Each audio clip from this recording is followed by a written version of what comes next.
அன்பு சகோதர சகோதரிகளே, அனைவருக்கும் வணக்கம். 31/10/2025 வெள்ளிக்கிழமை. நாளை அக்ஷய நவமி என்று அழைக்கப்படும் புனிதமான நாள். அக்ஷய திருதியைப் போலவே அக்ஷய நவமி அதிக அளவு புண்ணியத்தை தரும் நாளாக கருதப்படுகிறது. நெல்லிக்காயை வைத்து மகாலட்சுமியையும் விஷ்ணு பகவானையும் நினைத்து வழிபட்டால் கோடீஸ்வர யோகம் உண்டாகும்.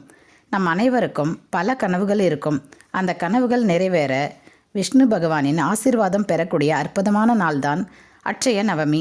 ஐப்பசி மாதத்தில் அமாவாசையை தொடர்ந்து வரும் வளர்பெரி நவமியை தான் அட்சய நவமியாக கொண்டாடுகிறோம்.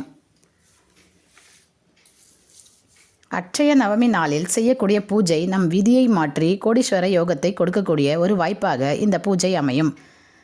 நாளை வெள்ளிக்கிழமையில் இந்த நாள் வருவது மிகவும் சிறப்பு. நாளை நெல்லிக்கனியை வைத்து பூஜை செய்தால் மிகவும் புண்ணியம். நெல்லி மரத்தில் பகவான் விஷ்ணுவும் லக்ஷ்மி தேவியும் வாசம் செய்வதாக ஐதீகம்.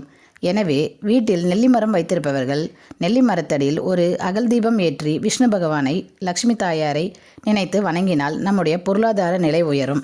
நெல்லி மரம் வழிபாடு செய்ய முடியாதவர்கள் பூஜை அறையில் லக்ஷ்மி தாயாரின் சிலை அல்லது படத்திற்கு நெல்லிக்கனி வைத்து நைவேத்தியமாக நினைத்து வணங்கி நெல்லிக்கனியை மற்றவர்களுக்கு தானம் அளித்தால் சகல ஐஸ்வர்யமும் கிடைக்கும். நன்றி, வணக்கம்.